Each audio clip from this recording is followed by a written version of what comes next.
আমার তখন একটু স্বাস্থ্য ভালো ছিল। হ্যাঁ, চাইছিল যে আমাকে দিয়ে কোনো খারাপ কিছু করাবে। হ্যাঁ, তো আমাকে একটা জায়গায় নিয়ে যায়। কে ওই মেয়েটা আমার বান্ধবী। বান্ধবী মানে? অর্থী। অর্থীর সঙ্গে তখন আপনার মারামারি চলছে? মারামারি চলতেছে, মিলে গেছি তো আবার মিলে গেলেন? হ্যাঁ, মিলে গেছে। ওই যে ওই মেয়েটা, ও কিভাবে মিলে গেছে যে ওকে আমি একদিন বাঁচাইছিলাম। সামহাও আপনাদের সঙ্গে সম্পর্ক হয়ে যায়? সম্পর্ক হয়ে গেছে, সম্পর্ক হয়েছে। তারপরে ওর সাথে আমি, ও আপনাকে চেষ্টা করেছে কোন একটা জায়গায় মানে খারাপ কাজে নিয়োগ করার জন্য? আমাকে নিয়ে গেছিল। হ্যাঁ, তো একটা ডিজে পার্টির মধ্যে নিয়েছে, খুব ভালো লাগে, ডান্স করতেছে। এখন আমি বসে বসে দেখতেছি যে একজনের হাত ধরে একজন নাচতেছে, এটা করতেছে, শর্ট প্যান্ট পরে নাচতেছে। তো সবাইকে অনুষ্ঠান শোনার আগে বিনীতভাবে অনুরোধ করছি আমাদের চ্যানেলটি সাবস্ক্রাইব করবার জন্য। এখানে সাবস্ক্রাইব বাটনটি আছে, প্লিজ ক্লিক করবেন। পাশে একটা বেল বাটন আছে, বাটনটি অন করে নেবেন। সবার প্রতি রিকোয়েস্ট থাকছে। Thank you very much. আমার নিজের কাছে দেখে আমার লজ্জা লাগতেছে, দোস্ত এগুলা কি, আর তুই এটা কি পড়ছিস? পরে বলে আরে এটা স্টাইল। আমি কই এদিক দিয়ে ছিঁড়া কেন? পরে বলে আরে স্টাইল, এটা বুঝবি না। পরে আমি বলি দোস্ত আমার বাসায় দিয়া মাথা ঘুরতেছে আর সাউন্ডে ভালো লাগতেছে না। হ্যাঁ, তো গান আবার পছন্দ, আমার ডান্স গুলো পছন্দ হইতেছে না। মানে যে অবস্থা, মদ খাইতেছে, মদ গায়ের মধ্যে লাগতেছে, টাকা তো মানে টাকা ওদের কাছে কিছুই না। এভাবে 500 টাকার নোট, 1000 টাকার নোট উড়াইতেছে। টাকার মধ্যে পাড়ায় পাড়ায় নাচতেছে। তো আমি দেখা নিচে নেমে কো আল্লাহ এগুলো কি? এই টাকা যদি 2000 টাকা দিল তো আমার সংসারটা চলতো।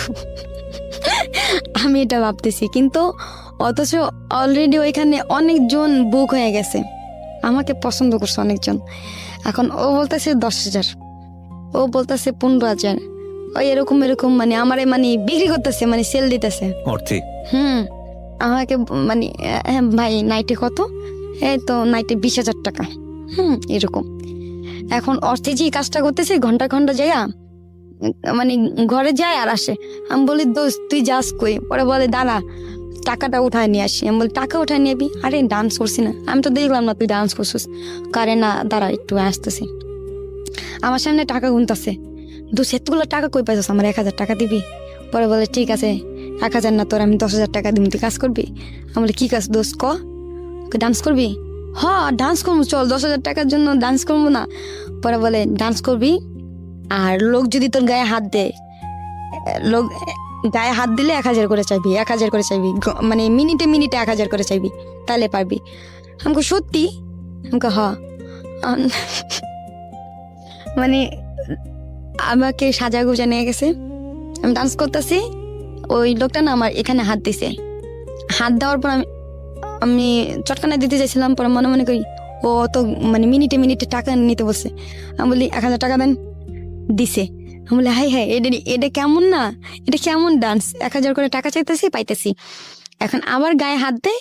হ্যাঁ, এখানে যখন মাজায় হাত দিছে, পরে আমি বলি কি আচ্ছা এখানে যেতে হাত দিছে 1,000 টাকা, ওইখানে হাত দিছে তাহলে 2,000 টাকা। মাজায় হাত দিয়েছিল তখন এই যেভাবে হাত দিয়ে ঘুরাইতেছিল। আমি বলি 2,000 টাকা দেন, না 1,000 টাকা নো, আর টাকাটা দিমই, আর কত টাকা লাগবো? সে ছিল একটা দারোগা। হ্যাঁ, সে আমাকে 2,000 টাকা দিছে। পরে বলে তুমি যাবা একটা কিস করো না। আমি গাল দিছি, এরকম গাল দেওয়ার পরে ও বলতেছে তুই আমার চিনস? আমি বলি তুই আমার চিনস? আমি বলি তুই আমার এইসব বাজে ধরনের কথা বললি কেন? কয় এখানে কি ভালো মাইয়েরা? হ্যাঁ তোর কত টাকা লাগবো? এই নে 50,000 টাকা, তারপরে তোর আমি ই করবো। খারাপ কথা বলে। তখন আমি বলি কি করবি, আয় কাঁচা দিছি। তোর ঘরে কি মা বোন নেই? মা বোন সবাই আছে, বউ আছে, বাচ্চা আছে। আমাকে তাহলে এগুলো বলতেছি। তো বলে কি যে এই ধরনের মাইয়া এনে আনছেন, আপনার ক্লাব বন্ধ করে ফেলবো। তো আমার জন্য অনেক প্রবলেম হয়ে গেছে, হ্যাঁ অনেক প্রবলেম হয়েছে। তো এই কথা বলার পর ও অনেকগুলো পুলিশ নিয়ে আসে। হ্যাঁ, পুলিশ না আসার পরে সবাই পালিয়ে যায়, আমাকে বেরোইতে দেয় না। আমার বান্ধবী আমাকে রেখে চলে আসে। তখন আমি ওই জায়গার মধ্যে স্ট্রং, আমি ভয় পাই না। আমাকে পিস্তল দেখাইছে, আমাকে তো পিস্তলে বুলেট কয়টা আছে, মার, আমি এখানে বসে আছি, মার। আমি এমনি বলতেছি। হ্যাঁ, এই যে ইয়াতে আপনার উত্তরা, নামটা বলবো? শিওর। এই যে উত্তরা, যে আপনার ফাস্টফুডটা যে বলে রেস্টুরেন্টটা ছিল, আমাকে এই যে ওই ওই ওরা যেন পুলিশ আনছে, পরে বলে তোকে কত টাকা কন্ট্যাক্ট করছে। আমি বলি কি আমাকে কোনো কন্ট্যাক্ট না, আমি এখানে দেখতে আসছি। দেখতে আসছোস, আমাকে গায়ে দিবি, দে দে মার মার, তখন মারবি তোরা পার পাবি। পরে একটা দারোগা ছিল, আমাকে বলে ঘটনাটা বলো তো। আমি বলি দেখেন আমি এখানে দেখতে আসছি, আমার বান্ধবী এগুলা বলতেছে, পরে ধরলেই 1000 টাকা পাবি, 1000 টাকা পাবি। তো আমি এরকম করতেছিলাম, ওই লোকটা না আমাকে বলে কি চাইতাছে, আবার পুরো ঘটনাটা আপনি বললেন তাকে, হ্যাঁ তারপর? ওনাকে বললাম ঘটনাটা পুরোপুরি। উনি বলে কি ঠিক আছে তুমি আমার সাথে আসো। তো ওই লোকটার সাথে একটা রুমে যাই। রুমে যাওয়ার পরে ওই লোকটা খাবার অর্ডার করে, খাবার খাই। পরে বলে এখন তো বের হইতে পারবো না। আমি যেভাবে শিখাই দিই, তুমি তুমি থানার এসআই এর মেয়ে, হ্যাঁ তুমি এরকম পরিচয় দিবা, ঠিক আছে? আমি বলি ঠিক আছে। উঁচু গলায় ওনার কথা মতন, এই তুমি এখানে কি করো পার্টির মধ্যে, হ্যাঁ খারাপ মেয়ে না তুমি, এরকম এরকম বাজে ধরনের কথা বলতেছে, কল গালে সব কিছু। আমি খুব কান্না করতেছি। ওরা বলে এই তুই আমার চিনস, তোরা পুলিশে চাকরি করিস, আমিও আইনের মেয়ে। হ্যাঁ, বলে তোমার আব্বু কি করে? আমার আব্বু সেই নাম কি, এরকম পরিচয় দেই। পরিচয় দেওয়ার পরে কি মেয়ে তুমি তুমি একটা আইনের মেয়ে হয়ে এরকমই করলা কেন? ঘটনার পর আর কি বাসায় আসি, ফজরের টাইমে বাসায় আসার পরে টাকাগুলো নিয়েই আসি। টাকা ছিল, কত টাকা ছিল? অনেক টাকা ছিল, 30 এরকমের মতন। ওকে, অনেক টাকা ছিল, অনেক টাকা। কারণ সে শুধু একাই তো দেয় নাই, পিছন থেকে ওনার কাছে নাচতেছিলাম, ওনাকে টাকা দিতেছে, উনি আমাকে দিতেছে। ওকে, অনেক টাকা ছিল। তো আমার তখন তো আমার হাজবেন্ড আমাকে ফোন দিতেছে না। তখন তো আমি ওই ছেলেকে ভালোবাসি, মানে যে ছেলেটার সাথে বাজি ধরছিলাম না, সে কি নাম ছিল ওর? ছেলের নাম ছিল নামও ভুলে গেছেন? নামটা ভুলে গেছি। Fine, no problem, go on. Limon, Limon Limon, নামটা ছিল লিমন। তো ওকে আমি ভালোবাসি, মানে ভালোবাসাটা ছিল নাটক ড্রামা, একটা বাজি লাগা ছিল যে ফার্স্ট পটে। কিন্তু আপনি তাকে সত্যি লাভ করে ফেলেছিলেন নাকি এমনিতেই? না সত্যি না, ওকে, মানে একটা নাটক ছিল যে ওই পোলা আমাকে বিয়ে করার জন্য পাগল থাকবে। তো ওই পোলাকে ঘুরাই ঘুরাই, তো পোলা এক পর্যায়ে আমার জন্য অনেক অনেক পাগল হয়ে যায়। হ্যাঁ, আমার জন্য হাত কাটে, এই কাটে। তো এই কথা আবার আমার সবুজে জানে, মানে আমার বান্ধবী প্যাস লাগাইছে এটা। ওকে, অর্থী এরপরে কি করলো আপনাকে? এই অর্থই তো প্যাস লাগাইছে। অর্থী যেটা টার্গেট ছিল আপনাকে দিয়ে বিজনেস করা, বা আপনি যেটা বলছিলেন যে এরকম অফার কি শেষ পর্যন্ত আপনাকে করে? না, আমি বলি যে যে ছেলেটার কথা বললাম না, এটা অর্থী কি বললো যে দুলাভাই আপনি এখানে থাকতেছেন, ভালোবাসেন আপনার বউরে, আপনার বউ যে আরেকটা ছেলের সাথে সম্পর্ক করে জানেন? পরে বলে নাম কি, এরকম এরকম নাম্বার দিছে। এই ছেলেটার সাথে মেয়ে সাইজা কথা বইলা ছেলেটাকে নিয়ে মারধর করে 70,000 টাকা খাইছে। আপনার কথিত হাজবেন্ড সবুজ? হ্যাঁ, এই ছেলেটা এখনো দেখা হয়, আমার সাথে কথা হয়। ওকে প্রিয় শ্রোতা, আমরা শেষ পার্টে ফিরবো। আর যেটা আমি শুরু থেকে বলছিলাম যে আজকে শিখার ছবি অনেকেই দেখতে চাইবেন। আমি কিছুটা কনফিউজ, বাট আমি ডিসঅ্যাপয়েন্ট করবো না। আমি শিখার কাছ থেকে অনুমতি চাইবো।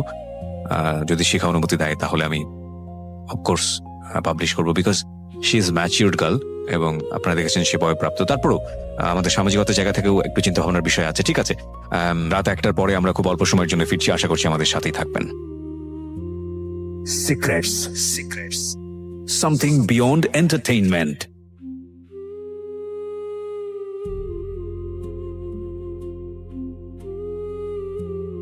Love. Hate. Challenge. Motivation. Lies. Truth. Impossible. Virtue. Morality. Something beyond entertainment. Welcome to my stage of reality. Stay tuned. Sunday and Wednesday with me RJ Kibriya, only on Dhaka FM 90.4.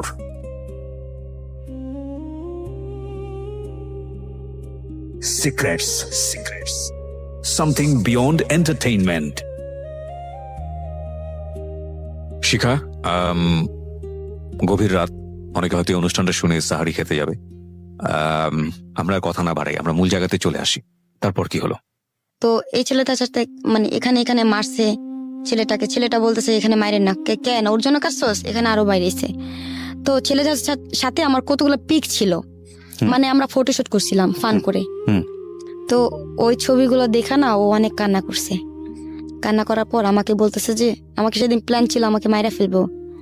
সবুজ আমাকে বলে যে তোমার যা মন চায় তুমি পড়ে আসো। আমি বলি তুমি এইভাবে কথা বলতেছো কেন? পরে বলে পড়ে আসো না, তোমাকে অনেক দেখতে ইচ্ছা করতেছে। গেলাম দেখতে, এখন দেখি কি চোখ লাল। যে ব্যক্তি আমাকে দিনে ছাড়া রাত্রে ফোন দেয় না, সে সারা রাত কথা বলছে। যাওয়ার পর চোখ দেখি লাল টকটকা। আমাকে বলে ওঠো। গাড়িতে উঠলাম, ওঠার পর নিয়ে গেছে পার্কে। পার্কে একটা কাক ছাড়া কোনো মানুষ নেই, পুরা কাক, মানে কোন পার্কটা পার্ক? সাফারি পার্ক, ওকে, গাজীপুরা সাফারি পার্ক। হ্যাঁ। পুরা পার্কটাকে উনি বুক করছে, একটা মানুষ নেই। পুরো পার্ক বুক করা সম্ভব না, সাফারি পার্ক। হ্যাঁ উনি করছে, উনি তো এলাকার নেতা। ওকে ওকে, হ্যাঁ উনি তো ভয় দেখাইছে পিস্তল মিস্তল দিয়া। কি বলেন, ও যে কি করতে পারে ছেলেটা। পুরা মানে পার্কের মধ্যে একটা মানুষও নাই কা। ওকে। উনি যে অর্ডার করতেছে ওটা তাই পাইতেছে, যাই করতেছে তাই পাইতেছে। গাছের আগার মধ্যে চুকির মতনই আমাকে বসাইছে। আমার তো ভয় লাগতেছে। ওর মধ্যে ওই ছেলে ফোন দিছে। আপনার ফোনে? হ্যাঁ ফোন দিছে, পরে রিসিভ করো, তোমার লিমন ফোন দিছে। লিমন কে বললে পানিতে ফালাই দিছি। পানিতে ফালাইলাম কেন? সে মাইর দিছে আমাকে, গলা টিপা ধরছে 10 মিনিট, মানে গলা ছাড়ে না। আমি তো মরে যেতেছি। এখন আমার ভাইয়া ছিল যে 3 জন ছিল, ওর লগে জেদ ছিল। উনি বলতে ছাড়েন। ওই লোকটা ভয় আর ফিরাইতে আসে না। লোকটা চলে গেছে। মারে আর জড়া দইরা বলে ব্যথা পাইছো, ব্যথা পাইছো জান। মারে আর এরকম করে। মান্নার যে একটা মুভি আছে না, ওই মুভির মতন আমাকে এখানে ঘুষি দিয়ে বলে ব্যথা পাইছো।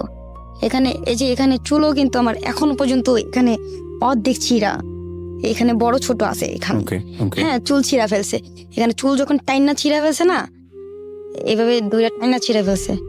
মারছে, অনেক মারছে আমাকে, মায়েরা ফেলতো। তো বলে তোর লগে আমার সম্পর্ক নাই, তুই ওরে নিয়ে থাক। ওর আমি বলি কি আমি এখান থেকে আমি গেলে বাঁচুম তো, তোর আমার দেখার আছে। যে এভাবে মারতে পারে, মায়েরা ফেলতো আমাকে। পরে আমি বলতেছি যা যা যা, আমি যাই। পরে বলে জান দেখ, তোর আমি অনেক ভালোবাসি, তুই আমার বুইলা যাইস না, তুই বাসায় যা। এ কথা বলে আমাকে পাঠায়। তখন আমাকে টাকা দেয়, ওষুধের টাকা দেয়। দেওয়ার পর বাসা যখন যাই, বাসা যাওয়ার পর 2 মিনিট কথা হয়। কথা হওয়ার পর দেখি নাম্বার ব্ল্যাক লিস্ট। মানে নাম্বারটাকে আপনি করেন না ও করে? ও করে ব্ল্যাক লিস্ট। Black list. তখন আমি বলি এটা কি করলাম আমি, আমার জানের সাথে আমি জানেটা ঠকাইলাম, এটা সেটা। তো অনেক কান্না করি, অনেক কান্নাকাটি করার পর আমি ঘুমের ওষুধ খাই। এই যেমন আমার জামাই গেছে, আমার নাই, আমার লাইফ নষ্ট হয়ে গেছে। হ্যাঁ আমার জামাই, এত কিছুর পর আপনি তাকে জামাই মানতেন? জামাই মানতাম এখনো তো। ওকে, মানে এই যে চলে গেছে, তারপর আমি ঘুমের ওষুধ খাই। আম্মুরে বলি আমি যদি তোমার সাথে কোনো ভুল করে থাকি আমার মাফ করে দিও। হ্যাঁ তো আমার আম্মু আসে, বাসায় আসে। আসার পর বাড়িওয়ালাকে হুমকি দেয়। হ্যাঁ হুমকি দেয় যে বাসা ছাড়তে হবে, বাসা ছেড়ে দিতে হবে। এখন বাড়িওয়ালা বলেছে এই মাসে যদি ছেড়ে দেন তাহলে 2 মাসের ভাড়া দিতে হবে। ভাঙতি মাসে চলে যেতেছেন আপনি। রুম যদি ছাড়তে হয় আপনি আমাকে আগের মাসে বলতে পারতেন, আপনি তো ভাঙতি মাসে চলে যেতেছেন। পরে ঠিক আছে 2 মাসের ভাড়া দিব, মানে 2000 টাকা দিন। এখন আম্মু ভয় দেখাইছে, ভয়ে ওনারা মানে ইজ্জতের ভয়ে বলে ঠিক আছে চলে যাও। আমাকে নিয়ে গেল। 3 দিন পর জ্ঞান ফিরছি। আমি 5 টাকা দামে যে ঘুমের ওষুধ ছিল 10-20টা খাইছি আমি ঘুমের ওষুধ। খাওয়ার পর এই জায়গায় কাটছি। আমি তো ভাবছি যে ওকে আমি পাবো না। কাটার পর আম্মুর বাসায় চোখটা খুলছে, দেখে আমি আম্মুর বাসায়। আম্মু বলে যে কিছু খাবো মা? আমি বলি না খাবো না। সবুজ কই? সবুজ মরে গেছে গা, সবুজ নাই। তারপর আমি বলি কি মা কি হয়েছে জানো? সবুজের না বউ আছে, সবুজ না আমার লাইফটা নষ্ট করে দিছে। তখন বলে বউ আছে তুই আমার বলস নাই কেন? আমার মাও তো আমার জড়া ধরা কান্না করতেছে যে আমার মায়ের লাইফটা আমার মতন হয়েছে। হ্যাঁ নষ্ট হয়ে গেল আমার মেয়ের লাইফটা। তো কান্না করতেছে, অনেক কান্না করতেছে। এখন আমার মা দেখি কি অনেক ভালোবাসা। আমার জিনিস যে আমার মার বাসায় আমি জানতাম না। কোন জিনিস? আমার ঘরের সংসারের জিনিস। আচ্ছা, এখন আমার আম্মুর বাসায় হাত মুখ ধুতে নাম মানে বেরোইছি, দেখি কি ওই রুমে আমার জিনিসগুলো। তখন আম্মুরে বলি আম্মু এগুলো কোন সময় আনছো? পরে বলে আনছি তো যখন তোরে আনছি। পরে আমি মনে মনে চিন্তা করি এই জিনিস তো আমি আর পাবো না, যার হাতে গেছে ডাকাইত আমি আর পাবো না। আমি 1000 চেষ্টা করলে এই জিনিস করতে পারবো না। প্রথম সংসারের জিনিস আমার। অনেক কান্না করতেছি। তার কিছুদিন পর মানে 5-6 দিন পর আমার হাজবেন্ড ফোন দিছে আমার আম্মুকে, আম্মু কেমন আছেন? ভালো আছি। আমার মেয়ে কই? কিন্তু আমি আমার আম্মুর সাথে, আমার আম্মু মিথ্যা কথা বলতেছে। চুপ থাক দেখি কি বলে। আমার মেয়ে কই, আমার মেয়ে তো আমাকে বলছে মরে যাবো এটা সেটা, মেয়ে কই, আমার মেয়ের বাসাও চিনি না। কমা কি বলেন, আমি তো সেদিনই পাঠাই দিছি, একটু ঝগড়া হয়েছিল এই কারণে নাম্বার বন্ধ করে রাখছি। আমার মেয়ের জিম নেই পারো আইনা দাও। আমার হাজবেন্ড তো মনে করেন পাগল হয়ে গেছে। তো আমার নানুরে ফোন দিছে, নানু আসছে বাসায়। নানু আসার পরে দেখে তো আমি আসি মার বাসায়। আমি আর সহ্য করতে না পারি আমার আম্মুর থেকে মোবাইলটা কাইরা নিছি। কাইরা নেওয়ার পর আমি বলতেছি যান আমাকে যেমনি হোক নিয়ে যাও এখান থেকে। আমার আম্মু বিয়ে ঠিক করছে। পালা আসার পর ওকে আমি রাস্তার মধ্যে আর কি জড়া ধরার পর আমাকে মানে শেষ পর্যন্ত আপনি ওখান থেকে পালান? হ্যাঁ পালাই চলে যাই, রুমে থাকি। একটা রুম নাই, রুমে পাড়া নিয়ে থাকে। ও অনেক কিছু করে, সুপার সিট মিট অনেক মানে অনেক কিছু নতুন করে আবার কেনে? আবার কেনার পর তখনও কি ফিটিং করতেন হ্যাঁ। জন্য? তখনও ফিটিং হ্যাঁ। করতেন? তখনও করে যাচ্ছেন? তখনও করে যাচ্ছি। তার 2 দিন পর আমাকে বলে কি, আমাকে আবার ডিবিতে দৌড়াইছে, তুমি চলে যাও। এরকম চলে গেছি বাসায়। এদিকে টঙ্গী ছিলাম।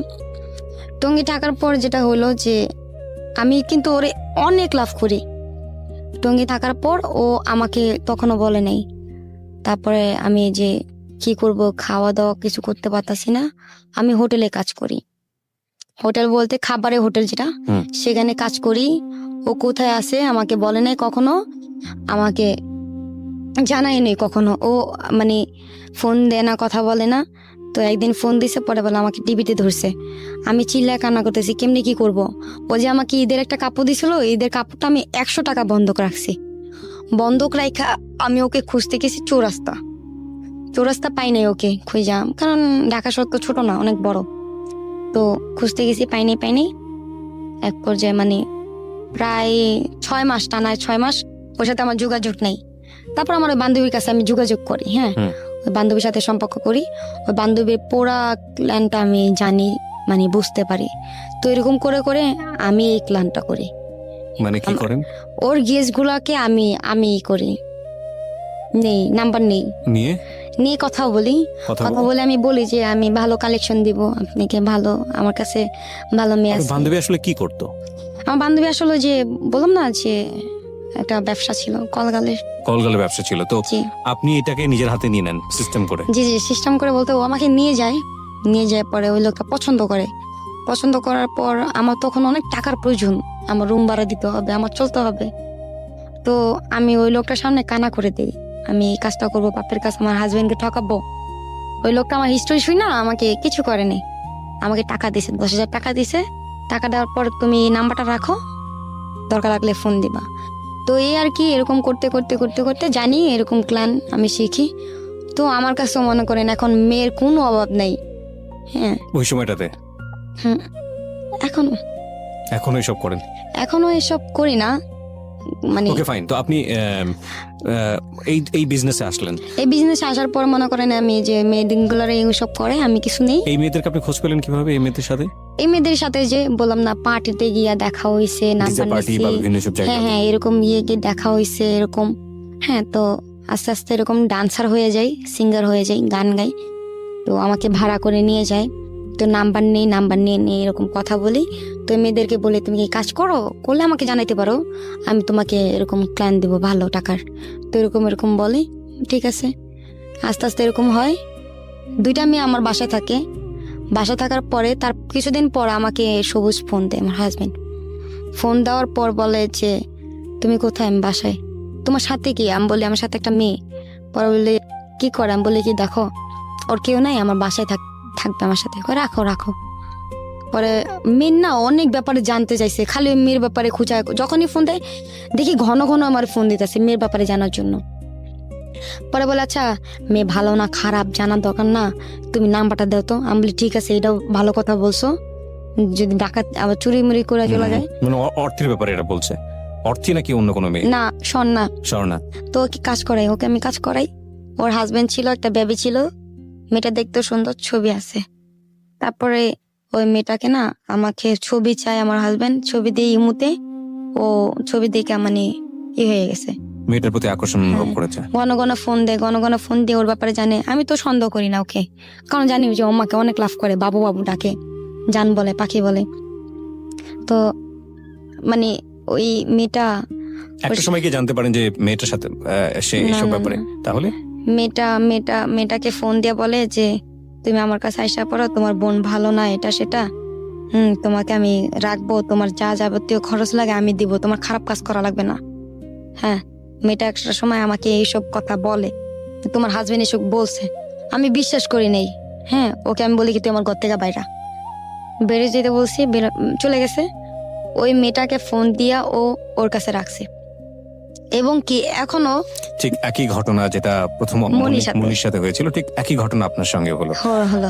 ওকে, হ্যাঁ, তো এরকম মানে ওই বিয়ে ছাড়া ওর সাথে থাকে, ওই মেয়েটার সাথে থাকে এখন পর্যন্ত। এটা তো আপনার সঙ্গেও থেকে গেছে, হ্যাঁ, আকাশ বাতাসকে সাক্ষী রেখে বিয়ে করে। বিয়ে করছে, তো ওকেও বিয়ে করছে, এরকম বিয়ে করছে।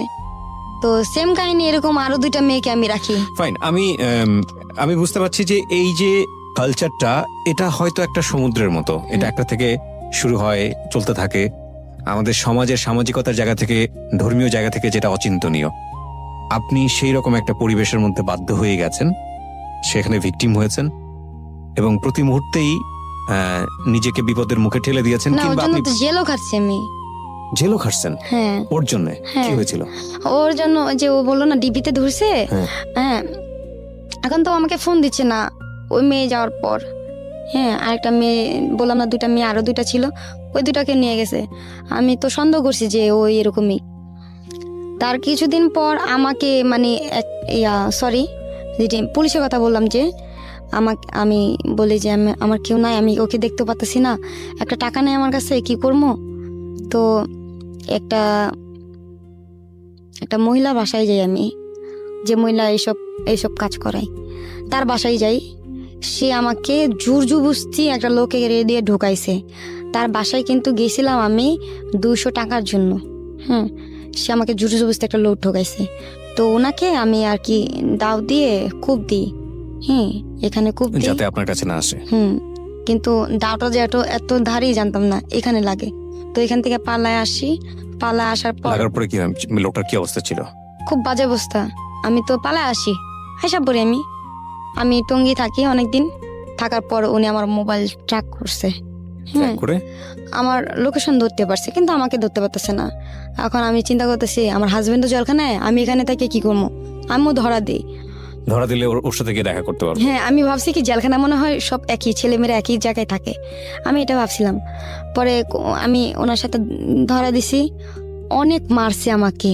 মেয়েটা না ছেলেটা? মেয়ে মারছে, ছেলে মারছে, তার হাজবেন্ড মারছে, অনেক মারছে আমাকে। মারার পর আমাকে জেলখানায় দিছে, রোজার টাইমে দিছে। তারপর কাশিমপুর কারাগারে। প্রথম জেলখানায় দিছে, এই যে ঢাকা জেলখানায়। ওইখানে ওরশি আছে না, ওরশি বাপ মা। ঐশী? হ্যাঁ, ঐশীর সঙ্গে ছিলেন আপনি? ওরশির সাথে ছিলাম। তো ওনার সাথে ছিলাম আমরা, থাকার পর আমাদের একই ইয়াতে চালানো হয়েছে কাশিমপুর। ঐশীর সঙ্গে কথোপকথন হয়েছে আপনার? হ্যাঁ, কথা হয়েছে। ও খালি কান্না করতো, আর এমনি হাত চুলকাইতো, আর মাথা চুলকাইতো, আর বসা থাকতো, খালি বসা থাকতো। হ্যাঁ, আর ওকে সবাই গোসল করাই দিত, পুলিশরা গোসল করাই দিত, ওকে পুলিশরা গোসল করাই দিত, মাথার উকুন এনে দিত। আর ওর ব্যাট ছিল অন্যরকম, বিএপি ব্যাট, মানে বেড, হ্যাঁ, থাকার যে বেডটা। আর আমাদের মানে তো ওরকমই। তো আমাদের কি কথা হতো আপনার ঐশীর সঙ্গে? আপনারা জানবেন প্রিয় শ্রোতা, এই ঐশী সম্পর্কে পুরো বাংলাদেশ তোলপাড় হয়ে গিয়েছিল এটি ঘটনায়। ওনার বাবা মার যে হত্যাকারী, খুন করেছে সে, এবং সে একজন কিশোরী অপরাধী, যে ঐশীকে নিয়ে পুরো দেশ তোলপাড় হয়ে গিয়েছিল এরকম একটি ঘটনায়। এবং সেই ঐশীর সঙ্গে একই সাথে ও জেলে ছিল ওর কথা অনুসারে। আমি একটু জাস্ট পজ দিচ্ছি এখানে, যেহেতু আপনার ওর সঙ্গে কথা হয়েছে। আমি ওকে বলছিলাম যে তুমি কি মামলা, আমাকে বলেছে আমি আমার আব্বু আমারই খুন করছি। পরে বলে যে তুমি আব্বু আমারে খুন করছো, তুমি তো একটা মানুষ না। আমি এমনি বলতেছি। পরে মেয়েটা কান্না করতেছিল। হ্যাঁ, আর আমার সাথে মানে ওই মেয়েটার সাথে কেউ কথা বলতে দিত না পুলিশে। ওইখানে যে সিনিয়র পুলিশ মানে মেয়ে পুলিশ মহিলা, ওনাকে বড় মা বলা হইতো। আচ্ছা, তো আমাদের সাথে খুব রাফ বিহেভ করতো, কিন্তু ওই মেয়েটার সাথে খুব ভালো বিহেভ করতো। উনি তো পুলিশের মেয়ে ছিলেন। আচ্ছা, তো ওই মেয়েটা না আমাকে বান্ধবী বানায়। হ্যাঁ, ওই মেয়েটার সাথে আমি থাকি, ওই মেয়েটা আমার সাথে থাকে। আমি যেরকম না একা বসে বসে গান গাই, ওই মেয়েটাও গায়। তো ওই মেয়েটা আমাকে বলে যে কিভাবে খুন করছে, কিভাবে কি। হ্যাঁ, আমাকে বলে যে কিভাবে খুন করছে। আসলে উনি যে কি বলে যে বাবা খাইতো, এগুলো খাওয়াচ্ছিল, উনি নাকি কিছু টাকা চাইছিল। হ্যাঁ, অনেক কাহিনী ওর ঘটনাটা শুনছি। শোনার যাই হোক, আমরা এটা আপনাকে এখানে বলতে দিতে পারি জি। না, কারণ এটা আপনি যেটা বলছেন সেটা কতটুকু সত্য সেটা তো আমরা ইনভেস্টিগেট করিনি। হ্যাঁ। সেই জায়গা থেকে আপনাকে আমরা এটা ওপেন করছি না। আপনার জায়গা থেকে আপনি যেটা আচ্ছা, বলছেন আচ্ছা। সত্য মিথ্যা আপনি ভালো জানেন। ওকে ফাইন, আমরা একটু সামনের দিকে আগাই। তো আপনি কতদিন জেল খাটলেন? ওইখানে রোজার সময় 10 দিন, প্রায় 8 দিন, এরকম 8 দিন। তারপর চালান করে আমাকে কাশিমপুর কারাগারে। কাশিমপুর চালান করে। তো সবাই চলে যাচ্ছে, সবার জামিন হইতেছে, আমার জামিন হচ্ছে না। হ্যাঁ, আমার জামিন হবে কেমনে? আমার গার্জিয়ান নাই, আমার গার্জিয়ানও জানেও না, ফোনও দেয় নাই কাউকে। ফোন দিতে হয় কিভাবে তাও জানি না। আমি জানালার দিকে তাকাই, সবাই বলতেছে কি ছেলেদের জেলখানা ওই পাশে। তো আমি বলি কি এখানে সবুজ নেই? পরে সবুজ কে? আমি বলি আমার হাজবেন্ড। তো অনেক কান্নাকাটি করি, সবাই চলে যায়। আমার একটা বান্ধবী ছিল, ও চলে যায়। ও চলে যাওয়ার পর আমি আমার বান্ধবীকে বলি যে দোস্ত তুই যদি বের হস আমাকে একটু ছাড়াবি। পরে বলে ঠিক আছে, চেষ্টা করব। ও যাওয়ার মানে এই যে পাড়া দিবে, তখনই আমার জাপিনেরই আসে।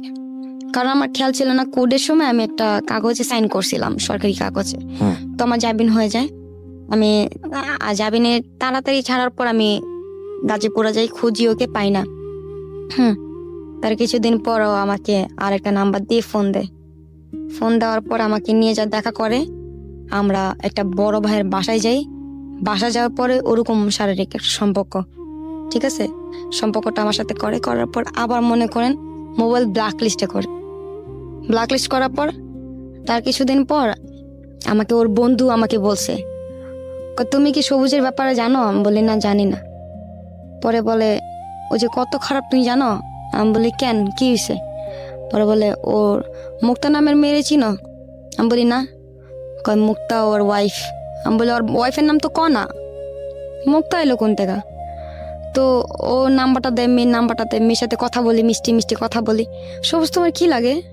হাজবেন্ড। কতদিন সম্পর্ক হয়েছে তোমাদের? 9 বছর। মানে আমি তো এখানে নাই। কতগুলো ওয়াইফ বের করতে পেরেছেন শেষ পর্যন্ত? এই তো 3টা, কিন্তু আপনি বাদে 3টা। 3টা এগুলো কি সত্যি সত্যি বিয়ে করেছে নাকি না। আকাশ বাতাস সাক্ষী রেখেছে? আকাশ বাতাস। সব আকাশ বাতাস সাক্ষী রেখেছে। কিন্তু রিয়েল একটা, যেটা বেবি আছে। Nothing to say. আপনি এখন কি করেন? এখন আমি এই ডিজে পার্টিতে না যান? না না তাহলে গায়ে হলুদে কাজ করি। গায়ে হলুদে কাজ যে বলতে মাসে একবার কাজ হয়, মানে গায়ে হলুদের শো, ডান্স। হ্যাঁ। হ্যাঁ, ওই ডান্স করেন ওখানে জি, গিয়ে? গান, ডান্স। তারপরে আমার এই যে ইউটিউবে চ্যানেলের আপনার ইউটিউবে চ্যানেল আছে? আমার ফ্রেন্ড খুলছে। অর্থে? না, আমার বন্ধু। আচ্ছা, আমি ড্রামা করি, ওরা আমার নাটকগুলো অভিনয়- কিনে মানে আপনি অভিনয় করেন ইউটিউবে যে চ্যানেলগুলোতে? হুম। আচ্ছা, ফটোশুট করি। এখন আর কি একটু মডেলিং এর ইটা আছি। আপনার এই এখন- গল্পটা ফর দ্য ফার্স্ট টাইম মিডিয়াতে গেল নাকি এর আগে অন্য কোথাও গিয়েছে? না, এই যে লাস্টে আমি খারাপ হয়েছে দিতে যাই, বাবা খাই। লাস্টে বাবা খান? বাবা একদিনই খাইছি। Okay. আমাকে বলতেছে এটা খাইলে নাকি কষ্ট দূর হয়ে যাবে। তো খাই আমার টানা 7 দিন ঘুম আসে না। বগর বগর করতেছি, সবাই বলতেছে পাগল। হ্যাঁ, তারপরে আমার অবস্থা খুব খারাপ হয়ে গেছিল। ঠিক আছে, আমি বুঝতে পারছি অনেক সিচুয়েশনের মধ্যে দিয়ে আপনি গিয়েছেন, যেটা আচ্ছা। আসলে এই ছোট্ট সময় উপস্থাপন করা সম্ভব না। বলতে কোনো দ্বিধা নেই যে আজকের এই গল্পটা যদি আমি টানতাম তাহলে এটা সকাল পর্যন্ত চলে যেত এবং এটা কেউ টায়ার্ড হতো না, বাট সময়ের একটা সীমাবদ্ধতা আমাদের আছে। কিছু কোশ্চেন করে শেষ করতে চাই। বয়স এখন আপনার 20 হুম। এবং আপনি এই গায়ে হলুদ বা আলটিমেটলি যে কাজগুলো করেন টুকটাক, এগুলো করে আপনার মাস চলে? চলে, কোন রকম যায়। আপনার ফিউচার প্ল্যান কি? আমার যে ভবিষ্যতে যে ছিল সেই তো নাই। হ্যাঁ, আমি যাকে চাই, যার জন্য এত কিছু, আমার আপনি তো এখনো সবুজকে লাভ করেন? হ্যাঁ, আমার লাইফটাই তো নষ্ট ওর জন্য। আমার এখান থেকে এই পর্যন্ত, আমার গলায়, আমার পেটে, হ্যাঁ, ওকে যে এত লাভ করি। এগুলো কি সব ব্লেড দিয়ে পোজ আপনি দিয়েছেন? হ্যাঁ, আর এটা এই 2 হাতের রক ও কাটছে। আজকের এই সিক্রেটসটা আপনারা কিভাবে নেবেন জানি না, তবে আমি বলবো যে সমাজের ভেতরের একটা অন্ধকার সমাজ যদি আমরা আমাদের জায়গা থেকে দেখি, এবং সেই সমাজেও একজন ভেতর থেকে পাগলের মতো ভালোবাসা, এনলাইটেন লাভ যেটাকে আমরা বলি, ভালোবাসার আলোয় আলোকিত একজন কিশোরী বা একজন যুবতী, একটা যে মানুষকে ভালোবাসা হয়তো নৈতিকতার জায়গা থেকে উচিত না, তারপরেও অন্ধত্বের জায়গা থেকে তাকে ভালোবেসেছে এবং তার এই ভালোবাসা তার জীবনে অনেকগুলো সিক্রেটস এর জন্ম দিয়েছে। 20 বছর বয়স তার এবং দেখতে সে অনেক সুন্দর, নো ডাউট। আপনার ছবি আমি ফেসবুকে দিতে পারি? আপনি যে আজকে সিক্রেটস এই কনফেসটা করলেন, হুম, আপনি কি জানেন যে আপনার এই ছবিটা যদি দিয়ে দেই বা আপনার কোনো ভিডিও ক্লিপ দিয়ে দিই আমার আপনার কোনো জন্য? প্রবলেম নেই, কারণ আমি আমার লাইফে কোনো ছেলে মানুষ দেখতে পাই না। এটা ওই ভাইয়াটাও আমাকে কিছুক্ষণ মানে সকালে ফোন দিছিল, ওনার সাথে রাব বিয়ে পড়ছে, কারণ আমি কোনো ছেলে মানুষ দেখতে পাই না। সাফওয়ান বেসিক্যালি আমাদের এই অনুষ্ঠানের জি জি, প্রোগ্রাম অ্যাসিস্ট্যান্ট। ও বেসিক্যালি গেস্টের সঙ্গে যোগাযোগ করে। আচ্ছা। তো আপনি এতটা ডেয়ারিং হচ্ছেন, এটা তো আপনার জন্য ক্ষতি হতে পারে, কারণ আপনি জানেন আমাদের এই অনুষ্ঠানে আপনার ছবি দিয়ে দেওয়া মানে হচ্ছে সারা দেশের মানুষ, কোটি কোটি মানুষ দেখো, কোনো প্রবলেম নেই আমার, কারণ আমি একজনকে ভালোবাসি, সারা জীবন ভালোবাসা যাব, যে তাকে ভালোবাসি। কিন্তু আমি একটা কথাই বলতে চাই যে আমার মতন লাইফ নিয়ে যেন কোনো মেয়ে জন্ম না হয়, আর এরকম কষ্ট যেন কোনো মেয়ে না পায়, আর জেনে শুনে যার ওয়াইফ আছে কোনো মেয়ে যেন না চায়, আমার মতন কপাল যেন না হয়। প্রিয় শ্রোতা, সবসময় আপনাদেরকে যে কথাটা বলি এবং আমি নিজেও বিশ্বাস করি, প্রতিটা মানুষই সম্ভাবনাময়। প্রতিটা মানুষ, সৃষ্টিকর্তা আমাদেরকে তৈরি করেছেন। 20 বছরের জীবনে শিখা যেটা পাইনি, এমনও হতে পারে বাকি জীবনে ওর হয়তো জীবনটা এমন হবে যে হয়তো চিন্তাই করতে পারবে না যে আমি কোথায় ছিলাম, কোন অন্ধকারে ছিলাম, এখন আমি কোথায় আছি। কিন্তু আমাদের সামাজিকতার জায়গাটা থেকে কোনো একটা মেয়েকে কিংবা কোনো একটা ছেলেকে যখন একবারের জন্য সামাজিকতার জায়গাটা থেকে নেগেটিভ ভাবে দেখা হয়, আমরা তাকে পজিটিভ ভাবতে চাই না। হ্যাঁ, শিখার একটা ছবি আমরা ফেসবুকে দিয়েছি বা দিচ্ছি, বিশেষ করে আমার পেজে, আপনারা দেখতে আসতে পারেন, কিন্তু ততটুকুই আমরা প্রকাশ করেছি যাতে করে ওর সামাজিকতা রক্ষা হয়। এবং ও আসলে দেখতে সুন্দর এবং সৃষ্টিকর্তা ওকে সুন্দরভাবেই বানিয়েছেন। ও এখন অভিনয় করে, মডেলিং করে, ডান্স করেন, এসব করেই ওর সংসার চলে, একার সংসার। এবং অনৈতিক, আনএথিক্যাল, অবোধ একটি ভালোবাসা একজন মানুষের প্রতি, সেই মানুষটাকে নিয়ে স্বপ্ন দেখা। সামনে শিখার ভবিষ্যৎ কি হবে আমরা জানি না, তবে আমরা বিশ্বাস করি এই অন্ধকারের আলোয়, মিটিমিটি আলোয়, এরকম অনেক শিখাই হয়তো বা আমাদের চারপাশে আছে, যাদেরকে আমরা অন্য চোখে দেখি, যাদের জীবনের সিক্রেটস গুলো যদি আমাদের জানা সম্ভব হতো, তাহলে এই মেয়েদের প্রতি আমাদের দৃষ্টিভঙ্গি অনেকখানি পাল্টে যেত। আজকের সিক্রেটস এ পর্যন্তই। আপনারা ওকে দেখার জন্য আসবেন আমার ফেসবুক পেজে www.facebook.com/kibriya.rj। আমি ছবিটি সকালবেলা তুলে ফেলবো এখান থেকে। আমি আবারও বলছি, www.facebook.com/KEBRIA.RJ। পেজটি আছে RJ কিবরিয়া নামে।